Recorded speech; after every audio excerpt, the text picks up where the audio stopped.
doing a great job. And then Tyler Soroy. This is your district here, right? Yes, sir. Oh, sure. So you're north of here? Yes, sir. Okay. You have everything in Brevard, right? Yep. Good. So thank you all for being here. We're really excited today to be able to announce the opening of this vaccine site, and it's going to be dedicated to providing the one-dose Johnson & Johnson vaccine for seniors here in Brevard County. So they're going to do 1,000 seniors a day for the next 4 days, and we think that that's something that's very, very exciting. The response of the Johnson & Johnson has been very positive. As you remember, what do we got there? Oh, wow.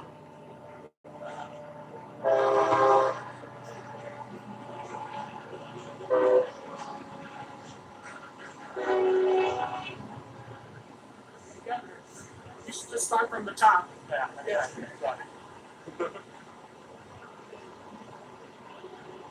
You want to do that photo real quick?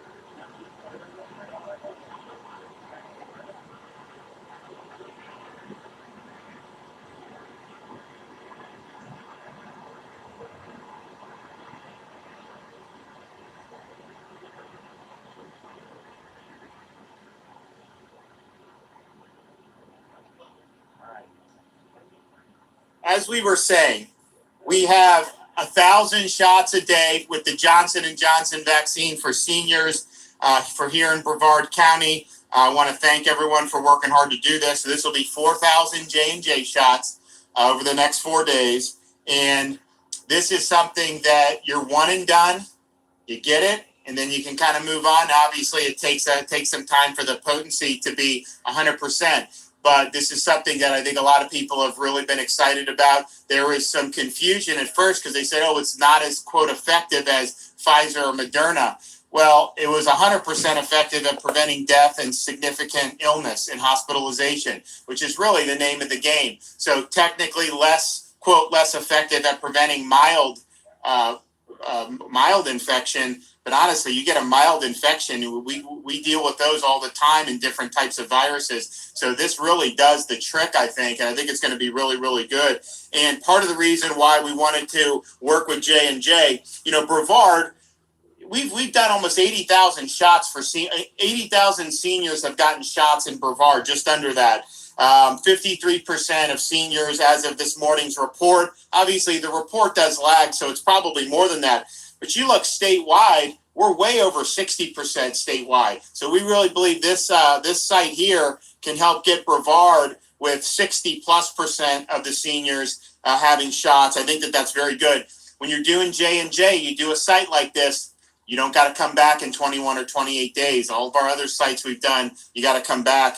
Now that we're using J&J, it's going to be really, really good. So we think this will be very positive. I mean, you look around the state, so we definitely will do, or probably have already done, 3 million seniors. The reporting is a little, I think it's like almost 2.9 million. But as you know, these reports are not put in real time. We want them 24 hours. But in reality, it takes days and days. You go back and look at last week, the number of shots that were being done was fantastic. This week is same. So we've almost assuredly done 3 million seniors. That'll be reported very soon. And we're in the 60%, so over 60% of seniors. But I think we're going to be able to get 2/3 of seniors reported relatively soon. I think what we found in other counties is once you get over that 70% mark of seniors that have gotten shots, it starts to slow down a little bit. And I think it's because there's no mandate on vaccine. You want it, we want you to have it, especially if you're 65 and up. You don't, that's fine. But once you get over the 70, I mean, we have Lafayette, which is a rural county, 81% of seniors have gotten shots. St. Johns County, 79%. But if you look back a week or two ago, St. John's was in the 70s already. So the demand does go down. Nassau, 74%. Leon, 74% of seniors. Indian River, just south of here, 74% of seniors. Palm Beach County, 70% of seniors have gotten shots. There's a massive senior population there. We've done over 250,000 seniors just in Palm Beach County. We're doing more. Lake County, 67% of seniors. Alachua, 69%. Broward, really big county, 67% of seniors. So we've had a lot of success. And as I said, Brevard's done well, but we want to be able to get those numbers from the mid-50s up until the 60s. So I think this is something that'll be really good. If you look at what's happening on the ground, we did seniors first. We were the first state to do seniors first. We were the first state to do nursing home residents. We were ready to go on day one on that. We were the first ones to do seniors in the community. And obviously, we got a lot of seniors we got to get through in Florida. It's a massive state. You have seniors all over the state. It isn't like they're all in one part of the state. We have seniors all over. So we've done that. And the 7-day case average for seniors 65 and up, the rolling 7-day average, is down 84% from January 6th to March 8th among seniors. Is that the vaccine starting to help out? Maybe. We don't know. Rolling 7-day hospitalization average of seniors is down 79% from February 3rd to March 8th. That's a huge, huge decline. And Florida continues to rank 41st. 40 states have higher per capita mortality for COVID with seniors for COVID than the state of Florida. So that's really the name of the game there. Are you protecting seniors? And so we're in a situation here where Brevard, as I mentioned, is in the mid-50s for senior coverage. We think this is going to be able to get them even higher. Our retail pharmacy footprint continues to expand. We initially started with Publix. We were able to expand to Walmart and Winn-Dixie and Walgreens and CVS. And those continue to expand. It's a very good option for a lot of people, and particularly as we look to expand on Monday to below 65. We're going to do 60 and up, and we're going to go below that very soon too, and I'll have an announcement on that hopefully next week. But we right now have 97 Walgreens offering vaccine, 730 Publixes, 157 CVS, 119 Walmart and Sam's Club, and 43 Winn-Dixies. In Brevard, we have 22 Publix offering vaccines, 6 Walmart offering vaccines, 1 Sam's Club, and 2 Winn-Dixie. Now, Publix had reservations this morning. I'd imagine those are probably filled by now, but Monday morning, I know they'll have another window, and it's publix.com/COVID vaccine. Walmart is walmart.com/COVID vaccine. Sam's Club is samsclub.com/COVID. And then Winn-Dixie is winn-dixie.com/pharmacy/COVID-vaccine. And even though they're not in Brevard yet, CVS and Walgreens, cvs.com, walgreens.com, for those appointments, very easy to do at this point. And we anticipate, particularly CVS and Walgreens, the footprint on those growing dramatically, hopefully in the next several weeks. That'll make it really, really simple, I think, for a lot of people when we start to expand it below age, say, 55. People will be able to go in and do it. It's really good for people 55 to 65 as well. So I want to thank the legislators. I know they're working hard. We've got a lot of important priorities. We're working on holding big tech accountable for deplatforming and censoring people, also protecting Floridians' data privacy from big tech. This is very, very important.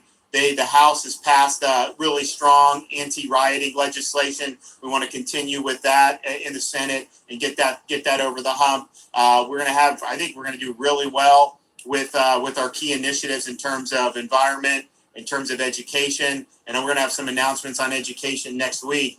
And if you look, we were treated very poorly in the stimulus. The states that got money, if you had higher unemployment, you got a windfall. In states like Florida, our unemployment rate's now 4.9%.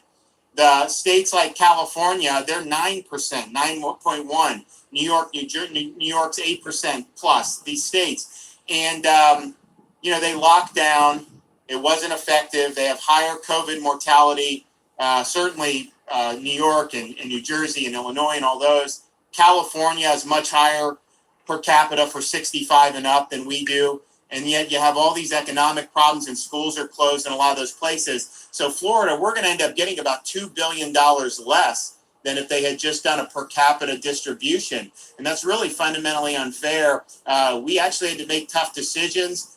We really followed the data and made the right decisions about keeping kids in school, keeping the economy going, all these things that we've done, seniors first on vaccine, and then for them to turn around and take billions of dollars from Florida and send it to these other states. That's not the way to do it. So we're very disappointed that the Congress decided to do that. And then finally, Biden last night said that they may have to impose more lockdown type policies in the future. I can tell you that ain't happening in Florida.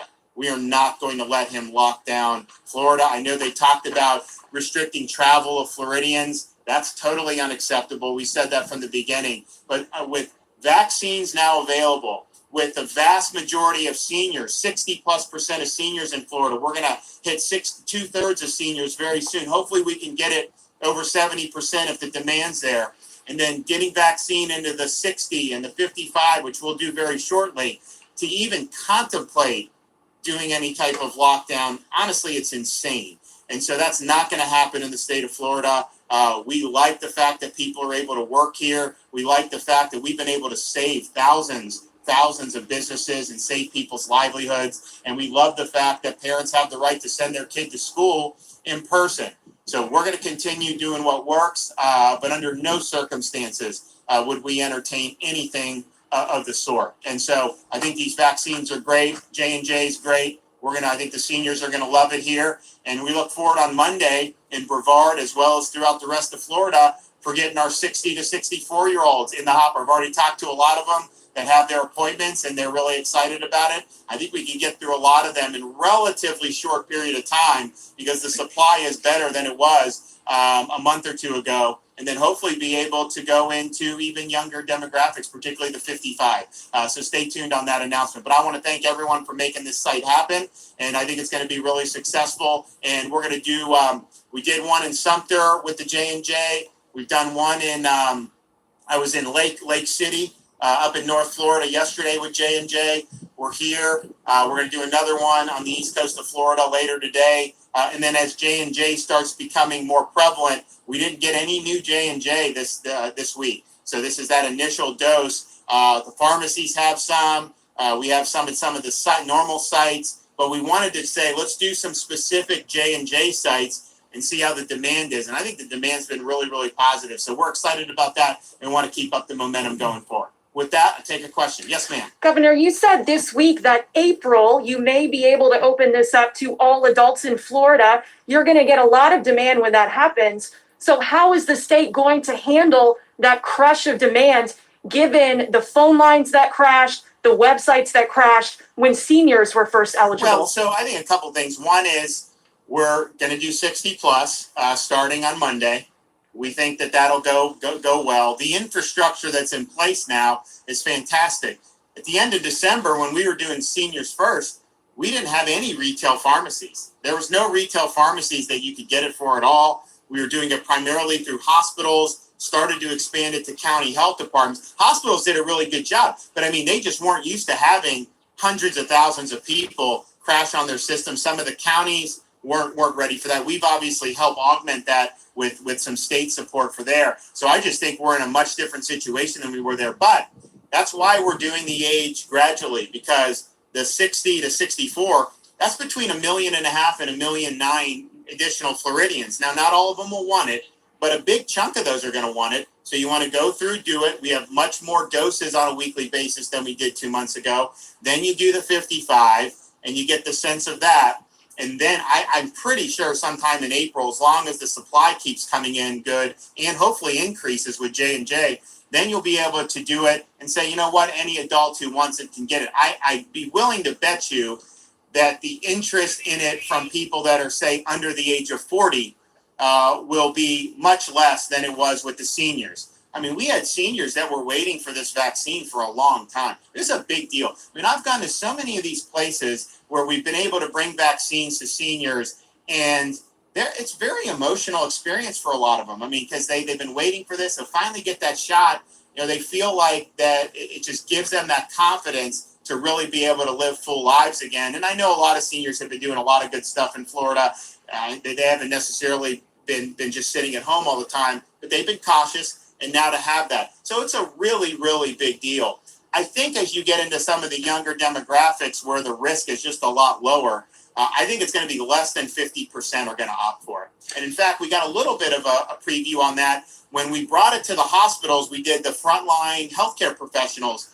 So a lot of the nurses chose not to do it, particularly the younger nurses. That was their choice. And so I think you're going to see something similar. I think you'll see a majority of people 55 and up will ultimately want it. But I think below, say, 45 or 40, I think it'll be less than a majority will ultimately want it. But here's the thing. If we want to increase the vaccination rates, you can't tell people that you got to wear masks for the rest of your life. You got to tell them, get the vaccine so you can live normal. And I think some of the messaging has just been so destructive to try to get people to want to do it. Why would they want to do it if there's no benefit for them? And when they say that, oh, you may be able to have a couple family members over for July 4th, I mean, what? We've been doing that for over a year in Florida. I don't understand kind of some of this messaging. So I think we're going to be in good shape as long as the vaccine continues to come, as long as we get the anticipated increases. We've got a tremendous infrastructure. I mean, I mentioned the pharmacies. We have 730 Publix, I think, that have it now. CVS, we've expanded, but we could do a lot more with CVS. And so as the doses come in, boy, I think there's over 1,000 CVSs in Florida. So just imagine that in all these communities. It'll be very easy for a lot of people to get shots. So we're excited about it. Some states have waiting lists. Some states have a central website where everybody can go and get their name on the list, even if they're not eligible yet. Is that something Florida could do? So what we do, we try to work it. So the state isn't the one that is, we have different ways of doing it. And so ours is a more decentralized approach befitting a really big state, very diverse communities. And so what we have is obviously the hospitals were the first game in town. We have the county health departments. Some of them have done waiting lists. We have the retail pharmacies, which are really expanded, but that is not signed up on a government list and then transferred. You got to sign up on that directly, and that makes sense because you certainly don't want the government involved in that.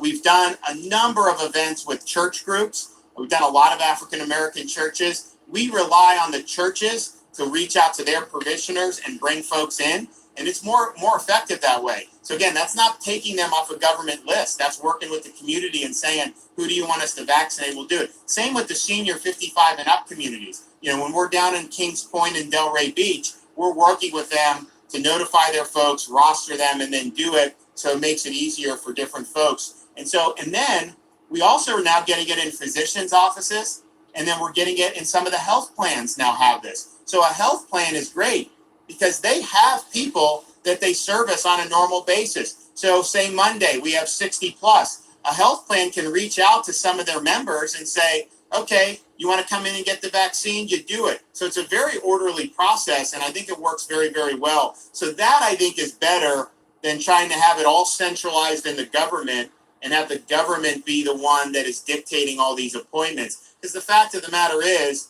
a CVS or a Publix or a hospital or some of these people, they do it better than the government does it, and we want to leverage the existing resources. So we made that decision from early on. I think if you're a different state, if you're a very small state with, instead of having 22 million people, if you have 1 million people, you may be able to do it a little bit differently. But for our situation, with the big senior population, with the seniors all really spread out all over the state, massive geography differences, we feel that this has been the most effective. And look, I think the results speak for themselves. We've done millions of seniors. We're either number one or close to the top of the percentage of all vaccines that have gone to seniors, the total number of seniors vaccinated, and then the percentage of all seniors that have been vaccinated. And so it's taken, I think, a real multifaceted effort, and we're going to continue to do it. And as the 60 plus get in, we're looking forward to a lot of those folks being able to get the vaccine. I think you'll see hundreds of thousands of them over the next week that are going to be eligible will likely be able to get it. We're also going to be making sure that if there are some of those very elderly people where we have a new way for them to contact us for the homebound program, and we're very attentive to that because we understand that's going to continue to be an issue because not everyone has necessarily the internet or can do the phone calls or any of these other things. So if there's someone homebound, and we've done Holocaust survivors, we've done World War II veterans, we've done a lot of these really special people. We want to continue to be able to do it. But I think next week we will have a good sense as we see the demand. When we can maybe even lower that age even more. We'd like to make that decision next week sometime. I'm not saying it's going to happen effective next week, but I'd like to be able to make that announcement by the end of next week, get it down to 55. And I'm pretty sure by the time March is up, we will have all 55 and up, no questions asked. And then surely some point in April, depending on demand, I think it'll be open to all adults who want it. And so that's exciting. And I think that's, if we were here a year ago, remember they were saying vaccines take years to do. No one, all these guys, all these experts are saying you couldn't do it. It wouldn't happen. We're in a position where we may have 2/3 of our seniors done, like on basically a year after the whole pandemic was declared. That's pretty incredible. I think it's a testament to America and a lot of the ingenuity that we saw with Operation Warp Speed. Okay, very good. You want to do some photos or whatever? Okay, where are we going to go? Yeah. Can you put that in the